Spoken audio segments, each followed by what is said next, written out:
Avant que la politique ne devienne ce lieu détestable et cynique où seul compte le rapport de force, les intrigues, la violence, la prédation, le meurtre et l'assassinat, comme l'a enseigné Nicolas Machiavel dans son fameux traité Le Prince. La politique était jadis portée par de nobles idées issues de la spiritualité osirienne, du fils de Ré, Osare, plus connu sous son nom grec, Osiris. Cette primordiale spiritualité, issue du matriarcat kamique de l'Égypte antique, avait pour fondement les 42 idéaux de la Maat.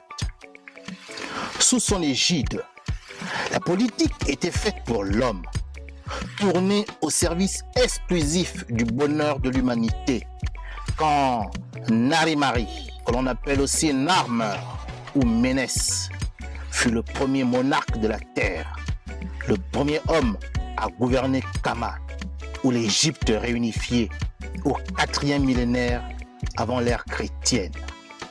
Nous, la jeunesse africaine décomplexée, compétente, consciente et agissante, avons décidé de faire de la politique en nous inspirant de nos brillants ancêtres africains.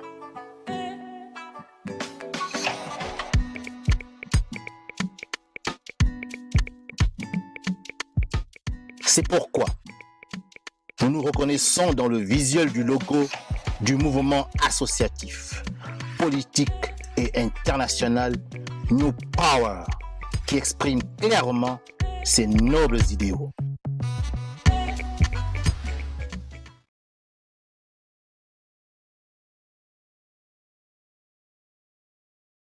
Le second argument, lui, il est plus politique. Et de quoi s'agit-il?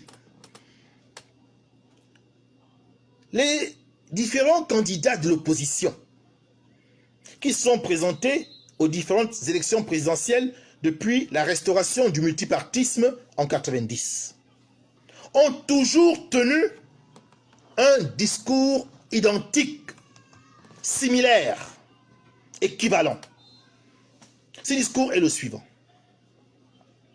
Nous sommes candidats à l'élection présidentielle pour enlever les bongos, que ce soit Bongo Omar ou Bongo Ali. Et dans notre discours, nous voulons rassurer la France en lui disant que nous ne toucherons pas à ses intérêts, à ses énormes intérêts. Nous allons préserver ses intérêts, nous allons garantir ses intérêts. Ces intérêts français ne seront pas remis en cause. Mais, si nous prenons le pouvoir, nous allons mieux gérer les intérêts que la France nous a concédés depuis 1960. Et c'est Mbabo Solo qui avait donné la formule, que je vais ici reprendre, en 1993, lors de la campagne présidentielle. Il avait dit, dans une belle formule, une sorte de métaphore, Mbabo Solo disait, la France, aujourd'hui, s'est octroyée 75% des richesses de notre pays, d'après les accords de coopération. Moi, je pense que c'est beaucoup plus important, voyez-vous, mais je vais m'en tenir à la version de Paul Mbabo Solo, qui est encore vivant et qui peut la confirmer. Donc la France s'octroie 75% des richesses du Gabon. Et elle nous a laissé 25% pour que nous puissions gérer notre État, notre administration et notre population. 25%. Et Mbabo Solo disait que s'il prend le pouvoir en 1993, il ne remettrait pas en cause les 75% que la France prend dans les richesses de notre pays, mais qu'il s'employerait à bien gérer les 25%. C'est-à-dire qu'il ferait l'école cadeau, il ferait l'hôpital cadeau, et il ferait le travail pour tous. Donc Mbabo Solo était dans une logique de constructeur, de discours rassurant que Mbabo Solo envoyait aux Français. J'en étais à la posture rassurante de Mbabo Solo dans son discours pour faire comprendre aux Français que il peut très bien être président du Gabon, ne pas remettre en cause les intérêts énormes de la France, mais bien gérer les 25% que la France a bien voulu nous concéder depuis 1960. Pourtant, malgré ces discours rassurants, la France a préféré maintenir en 1993 Omar Bongo, qui avait pourtant perdu les élections. Donc elle a maintenu quelqu'un qui ne construit pas notre pays. Elle a maintenu quelqu'un qui ne veut pas développer le Gabon, alors que ce pays est extrêmement riche. La France a préféré le maintenir lui. Et non pas donner sa chance à Mbabo Solo, qui pourtant ne menaçait pas les intérêts français, puisqu'il disait qu'il allait garantir les 75% des richesses que le Gabon donne à la France. En 1998,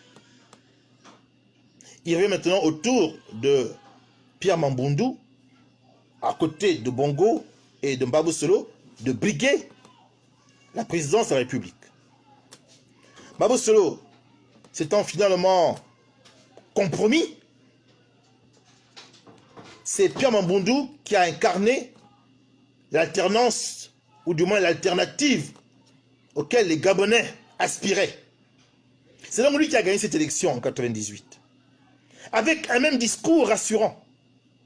Car Mamboundou, comme beaucoup le savent, est un franc-maçon. Et qu'à ce titre, il a dû s'accorder avec les francs-maçons français pour leur dire que les intérêts français ne seront pas remis en cause au Gabon. Nous allons garantir à la France ses intérêts à travers les sociétés qu'elle a au Gabon, à travers les multinationales. Nous ne remettrons pas en cause tout ce que la France gagne dans notre pays. Mais si je suis élu président et que je suis investi, eh bien, je vais m'employer à bien gérer les deniers publics. Voilà un discours rassurant. Que les 75% soient garantis par Omar Bongo, ou par Mbabo Solo, ou par Mamboundou. Quelle différence pour la France? Rien. Mais pourquoi a-t-elle refusé une deuxième fois qu'un patriote puisse mieux gérer les deniers publics? Pourquoi a-t-elle refusé? Puisque Mamboundou, bien qu'il ait été élu, n'a pas pu être investi. C'est Omar Bongo qui, à nouveau, a été installé. Nous arrivons ensuite au cas André Mbaobam, en 2009. Mbaobam, franc-maçon et France-africain. Et donc, lui aussi, garantissant les énormes intérêts français au Gabon. On ne touchera pas aux 75%, pour reprendre la métaphore de Mbabo Solo. Nous allons bien gérer les 25%. Nous mettrons en place l'AMU, l'assurance maladie universitaire, qui finalement s'est retrouvé Kenam GS sous l'égide d'Ali Bongo Ondimba. C'était une idée de André Mbaobam. André Mbaobam voulait faire du bon travail s'il avait été élu président. Mais lui aussi, comme ses prédécesseurs, n'entendait pas remettre en cause les intérêts de la France. Il voulait même les garantir. Et là, sans surprise, la France a décidé que ce serait Ali Bongo qui succéderait à son père adoptif, Omar Bongo, décédé en 2009, lorsque nous avons eu les élections présidentielles anticipées. Et tout récemment, en 2016, ce fut le tour de Jean Ping d'avoir le même discours rassurant, en disant que le Gabon n'était pas géographiquement situé dans les mers de Chine. C'est ainsi qu'il parlait. Nous en étions à Jean Ping. Jean Ping, comme ses prédécesseurs, a opté pour le même discours rassurant. Pourtant, il a une ascendance chinoise. Et le pays de son père est depuis devenu la grande puissance économique qui, aujourd'hui, est capable de faire mal sur le plan économique et financier au bloc occidental. Mais Jean Ping n'a pas voulu avoir une stratégie qui remettait en cause les intérêts français. en s'appuyant sur la Chine.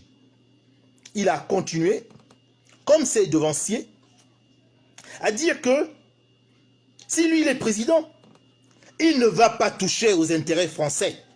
Il va les préserver. Mais les 25% qui sont mal gérés par les Bongos, eh bien, il va essayer d'en faire une chose qui soit profitable aux Gabonais, afin que ces derniers puissent vivre à l'abri de la peur et à l'abri du besoin. C'était le discours de M. Jean-Ping. Donc un discours conciliant, un discours, j'allais dire presque france-africain, comme les autres, puisqu'on se borne à vouloir bien gérer la part que la France a bien voulu nous laisser, c'est-à-dire la partie congrue. Voilà, sur le plan politique, l'argument qu'il faut retenir. Que malgré les discours rassurants que les hommes politiques gabonais ont donnés à la France, cette dernière a préféré maintenir à la tête du Gabon des personnes incompétentes et corrompues qui n'ont rien fait pour que notre pays se développe, malgré ses multiples et immenses richesses. C'est factuel. Nous ne critiquons pas la France-Afrique en vain. Nous voyons les résultats qu'elle produit au Gabon. À l'exception de Mambundu et de Mbaobam qui sont décédés, M. Jean-Ping et Paul Mbabosolo existent toujours. Nous espérons qu'avant qu'ils aillent rejoindre le Très-Haut, ils vont écrire leur mémoire. Et peut-être que ce que je vous dis là maintenant se retrouvera confirmé dans leurs écrits. Car il y a la peur aussi de froisser ou de fâcher la France. Donc on se tait. Mais quand on écrit ses mémoires et qu'on disparaît, au moins les Gabonais sont édifiés sur ce qui s'est passé en réalité et qui n'a jamais été communiqué.